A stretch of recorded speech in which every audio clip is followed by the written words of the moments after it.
Making headlines this hour, President Yamin commemorates the conclusion of land reclamation of 2 islands in Malay Atoll. Housing Development Corporation says it is seeking a contractor for the construction of a new road linking Hulule International Airport and Hulumale. And UN Secretary General Antonio Guterres says the resumption of negotiations is a top priority for all the parties involved in Yemen's conflict.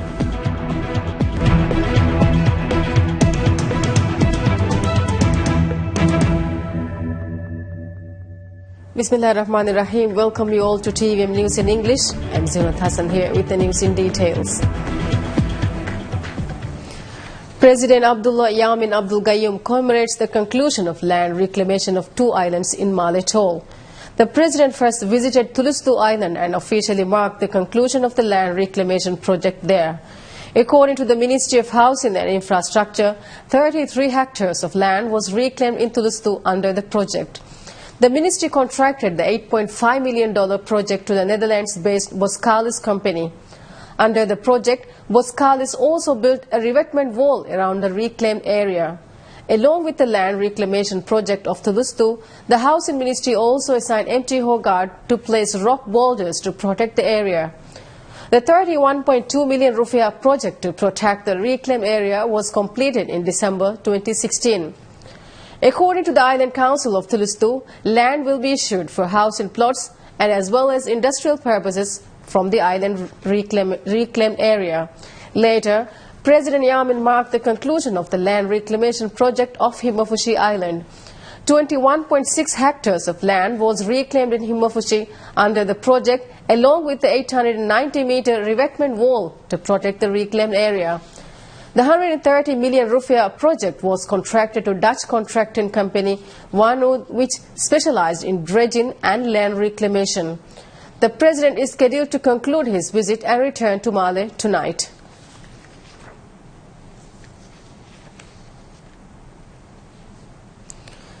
President Abdullah Yamin Abdul Gayoom sends a congratulatory message to the President-elect of Germany, Frank-Walter Steinmeier. In his message, the President extended heartfelt congratulations to Frank-Walter Steinmeier on his election as the new President of the Federal Republic of Germany.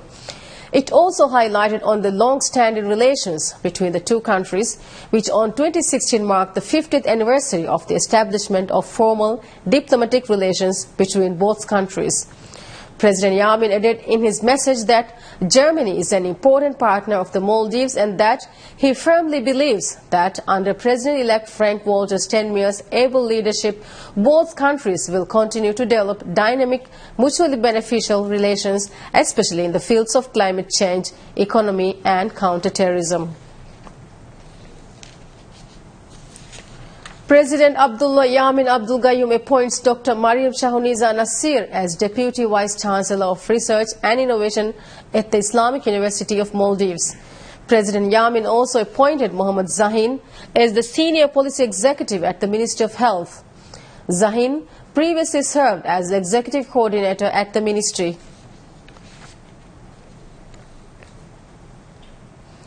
Economic Minister Mohammad Said says President Abdullah Yamin Abdul Gayoom's youth development policy has garnered praise from officials from neighboring countries. Speaking at a function organized by the ruling Progressive Party of Maldives, he said foreign officials had lavished praise on President Yamin's youth development and empowerment policy. The economic minister further added that the results of President Yamin's hard work in developing the country will be seen at the next elections and no other political leader in the country can match his achievements.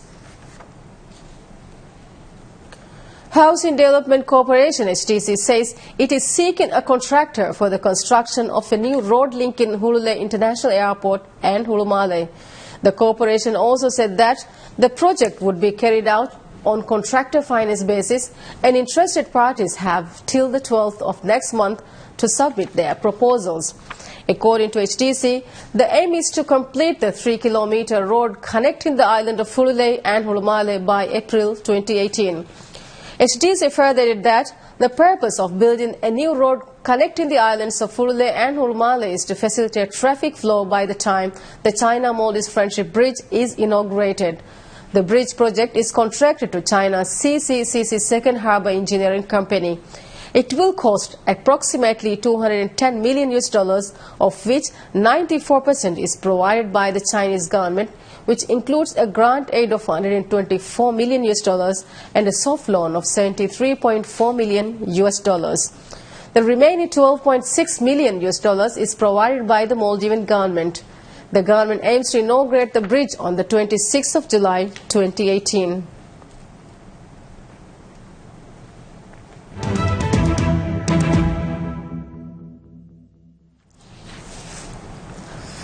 National carrier Maldivian says it is assessing the viability of connecting scheduled seaplane operations to the atolls. The alliance holding company Island Aviation Services says it is planning to begin scheduled seaplane operations to islands with large populations which are not close to any airports. Speaking on PSM's Rajamid program, Head of Operations at Island Aviation Ali Nasheed said they are preparing to commence scheduled seaplane operations to the atolls. Maldivian recently added a new aircraft to its seaplane fleet. With the new addition, the seaplane fleet of Maldivian has been increased to 9. Maldivian currently provides seaplane services to 6 resorts. A top Indian economic bureaucrat says India aims to sync its fiscal consolidation paths with the target date for debt to GDP ratio. A committee to review India's key fiscal deficit law, fiscal responsibility and budget management, FRBMH, submitted its report to Finance Minister Arun Jaitley on January 23rd, recommending cutting the debt to GDP ratio to 60% by 2023 from 68.5% in 2016. Economic Affairs Secretary Shaktikanta Das said that the administration has calibrated the fiscal consolidation path in a manner that the target debt to achieving a certain level of debt to GDP is maintained. We have sort of suitably calibrated our fiscal consolidation path in a manner that our target date for achieving a certain level of debt to GDP is maintained, and within that we are trying to do a marginal kind of adjustment with regard to our fiscal deficit. Das was speaking at the inauguration of International Monetary Fund IMF South Asia Regional Training and Technical Assistance Center in New Delhi.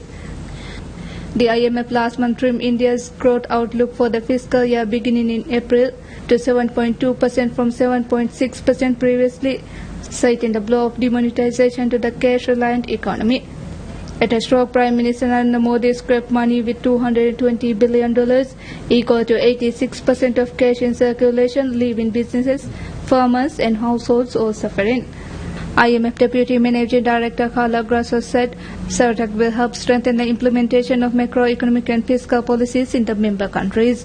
The Centre's strategic goal is to help its member countries strengthen their institutional and human capacity to design and implement macroeconomic and fiscal policies that promote inclusive growth and reduce poverty.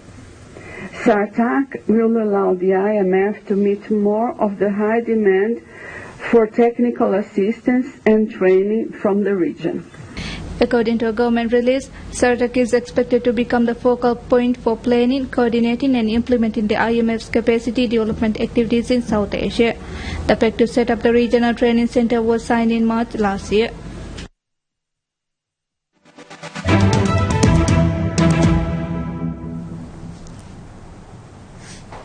Separatists in Indian Kashmir call for a shutdown in the northernmost province a day after a civilian was killed, at least 30 injured, as security forces allegedly fired on protesters marching towards an encounter site in Kulgam district.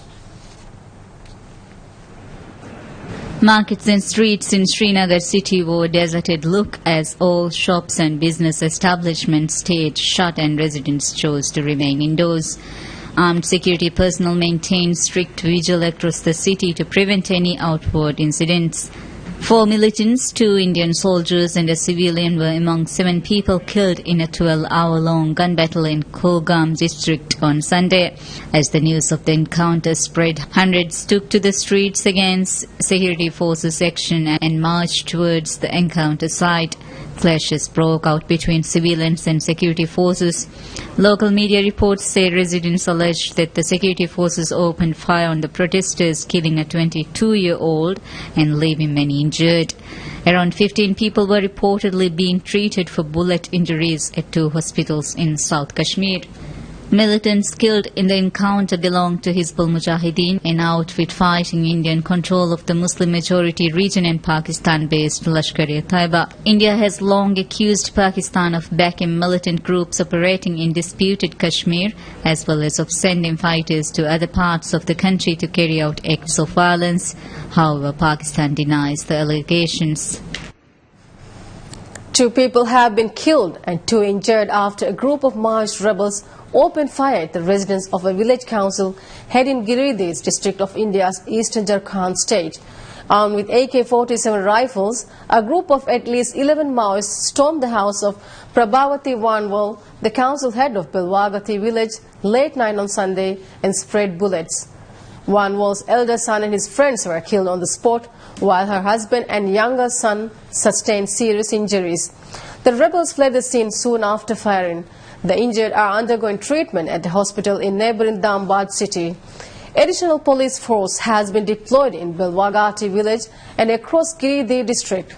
The Bihar-Jharkhand border has been sealed and combing operations are underway to nab the absconding rebels.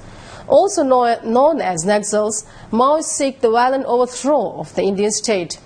They routinely call strikes, attack government property and target politicians and police. They are inspired by the political philosophy of China's late chairman Mao Zedong.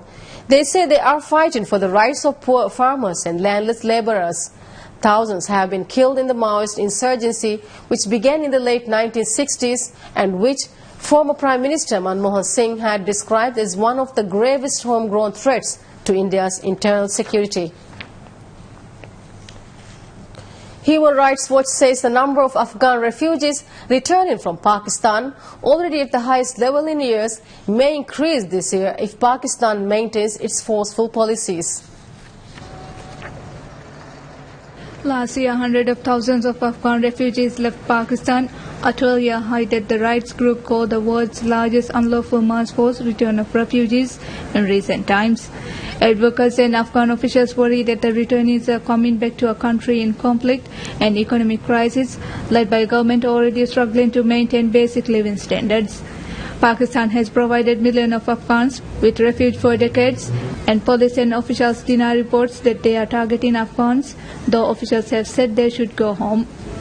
Amid recent political tension between the uneasy neighbors, aid organizations have raised concerns over the treatment of Afghans in Pakistan. HRW senior researcher Patricia Guzman told Reuters her group was highlighting the issue ahead of a meeting this week between Afghan, Pakistani and UN officials, which is expected to set the stage for this year's refugee policies. When you create conditions, as was the case in Pakistan, where people feel they have no choice but to leave, where their lives have become intolerable because of constant abuse, being forced to pay bribes, threat of detention, threat of deportation, having their businesses raided, having their homes raided, and the rest of it, then it's tantamount to forcing people across the border.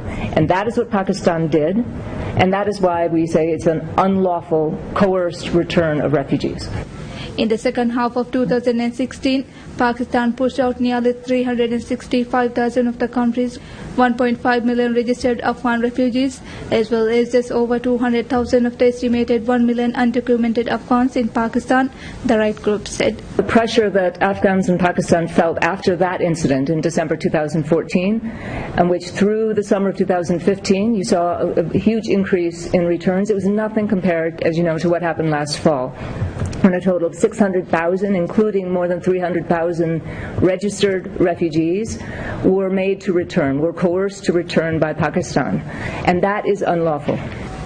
Pakistani authorities have made clear in public statements they want to see similar numbers return to Afghanistan in 2017, the right group said. Pakistani Foreign Office spokesman Nafis Zakaria said he could not immediately comment on the HRW report until he had fully read it. Guzman also said the Afghan government needed to refrain from making reckless promises of things like land and money for returning refugees that cannot be kept. Russian Defense Ministry posted on its site drone footage revealing the extent of the damage caused by the IS militant group to Syria's historic city of Palmyra. The black and white video shot on February 5th showed that the IS has destroyed one of the most famous monuments in the ancient city, the Tetrapylon, a square stone platform with matching structures of 4 columns positions at each of its corners.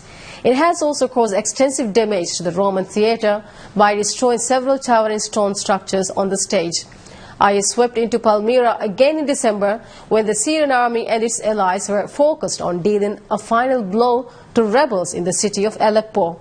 Eastern Aleppo fell to the government later that month. The ministry has also shown the footage from June 6, 2016, when both monuments were still intact. North Korea's state-run television show video of the successful launch of a nuclear-capable missile and still photographs of leader Kim Jong-un supervising the operation. Earlier in the day, the North said it had successfully test-fired a new type of medium to long-range ballistic missile on Sunday, claiming further advancement in a weapons program it is pursuing in violation of United Nations resolutions. North Korea fired the ballistic missile on a higher arc into the sea early on Sunday, the first test of U.S. President Donald Trump's vow to get tough on an isolated regime that tested nuclear devices and ballistic missiles last year at an unprecedented rate. The video aired by the state TV KRT showed the new type of a strategic weapon capable of carrying a nuclear warhead being launched. It also showed still photographs of Kim supervising the development of the missile and the test launch, as well as him celebrating with officials, scientists and soldiers involved in the missile development.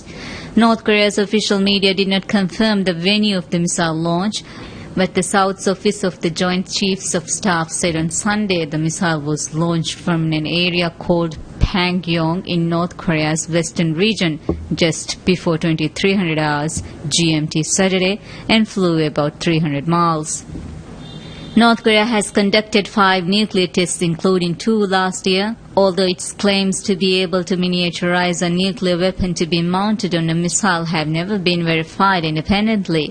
The North's official news agency KCNA said the missile was fired at a high angle in consideration of the safety of neighboring countries. Kim said in his New Year's speech the North was close to test launching an ICBM, and state media have said such a launch could come at any time. Syrian political opposition groups hold a conference in Damascus to prepare for another round of UN-led peace talks later this month. With the next Syrian peace talks slated for February 20th in Geneva, representatives from Syrian political opposition groups convened at the conference on Sunday to discuss their preparations for the negotiations and to state their related appeals. The conference also underlined women's critical role in addressing the prolonged Syrian crisis. It was reported that the political opposition parties held the discussions to display their unity and call for the UN to include them in the peace talks. According to the attendees, the Syrian issue can in no way be solved through the use of force, with the only reliable solution coming through political negotiations. Some participants put forward their own views on how to achieve the best possible political solution. The Syrian political opposition constitutes an opposing force separated from the country's armed opposition groups and is not attached to other foreign nations who have become involved in the dispute. Nonetheless, it has limited influence without external support.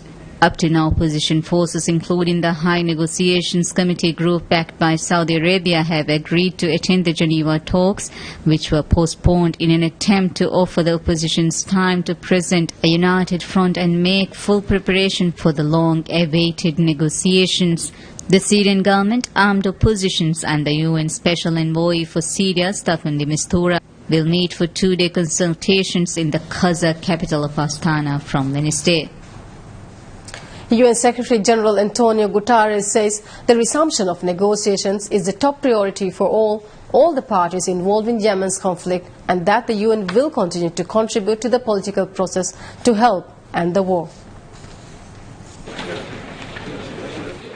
UN Secretary-General Antonio Guterres, who was visiting Saudi Arabia, made remarks about the conflict in Yemen at a joint news conference along with Saudi Foreign Minister Adel Al-Jubair. So whatever we can do to make resurrection of the need for people to be able to negotiate, to be able to come to a solution for the Yemeni people is something that we will always be available to contribute to. Guterres also appealed to the combatants in Yemen's almost 2-year-old war to ensure the unhindered delivery of humanitarian aid, adding that any act of exploiting aid deliveries would be condemned. Humanitarian aid is for those that really need it, and so we are very keen in always appealing to all parties to any conflict, not to use humanitarian aid for purposes that are not humanitarian, and we will always condemn any form of intervention that will lead for that deviation to take place. Yemen has been wrecked by a civil war between the Shia Houthi militants and the internationally recognized government of President Abdurrabbu Mansur Hadi since March 2015. Ismail Old Sheikh Ahmed, who was served as the UN envoy for Yemen since April 2015, has brokered several ceasefires in a conflict that has killed thousands of people. Earlier this week, the Houthi group reportedly called on the UN to not renew the term of Old Sheikh Ahmed, claiming he had shown a lack of neutrality. Speaking to reporters on Sunday, Guterres said Sheikh Ahmed has his full support. UN chief is on his first Middle East tour since he took office on January 1st. He is also scheduled to visit the United Arab Emirates, Oman, Qatar and Egypt.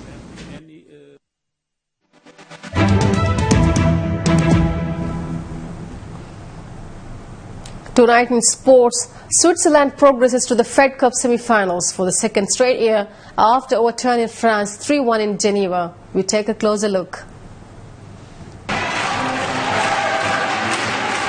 With the score poised at 1-1 following Saturday's rubbers, it was all to play for Timia Bechinski and Kristina Mladenovic, who both won their first rubbers, face each other first upon Sunday. The marathon match ebbed and flowed, with Bechinski clinching a tight first set on a tie-break. Mladenovic responded strongly to win the second 6-4 and take the rubber to a deciding third set. Bechinski battled through an injury midway through the final set to win 7-5 after 3 hours 17-minute contest.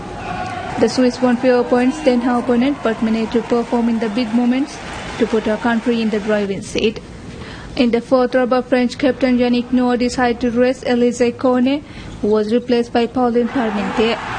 However, the gamble backfired as Parmentier was outgunned by the 19-year-old Belinda Bencic, who was wrapped up a 6-4, 6-4 win. Switzerland will now face Belarus in the semi-final following their win against the Netherlands. Switzerland have never won the Fed Cup but were runners-up in 1998.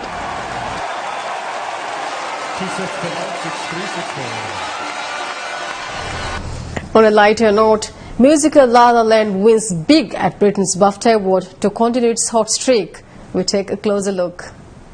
The BAFTA goes to Emma Stone for La La Land. La La Land won big at Britain's main film awards on Sunday as it scooped the prize for Best Film, while Emma Stone and Damien Chazelle picked up awards for Best Actress and Best Director respectively. It won 5 gongs in total to keep its hot streak in the movie award season going before the Oscars later this month, as it also picked up awards for cinematography and original music. Amid the awards, there were also veiled references to new U.S. President Donald Trump, who has caused controversy with his plans to build a wall on the Mexican border and his restrictions on migration. La La Land. La La Land, a throwback musical about an aspiring actress and a jazz pianist who are trying to make their way in Hollywood, had been nominated for 11 British Academy of Film and Television Arts BAFTA Awards. Its success follows on from the Golden Globes, where it picked up 7 awards. It has also joined record 40 nominations for the Academy Awards on February 26, Hollywood's highlight of the award season. While Stone Trump co-star Ryan Gosling lost out in the Best Actor category to Casey Affleck for his performance in family drama Manchester by the Sea. Costin was also notable by his absence, with the film producers saying he had a family matter to attend to. Manchester by the Sea picked up 2 awards in the total, with Kenneth Logan picking up an award for original screenplay. A popular pick among the audience in the Royal Albert Hall, Londoner Dev Patel won Best Supporting Actor for his performance in Lion, which charts the real-life story of an Indian boy adapted by an Australian couple. The film also won an award for Best Adapted Screenplay. Viola Davis took home the prize for Best Supporting Actress for her performance in Fences, an adaptation of Pulitzer Prize-winning play about the life of a black family in 1950s Pennsylvania. The people who grew up. With that, we conclude the news for this evening. Thanks for being with us. Good night and bye-bye.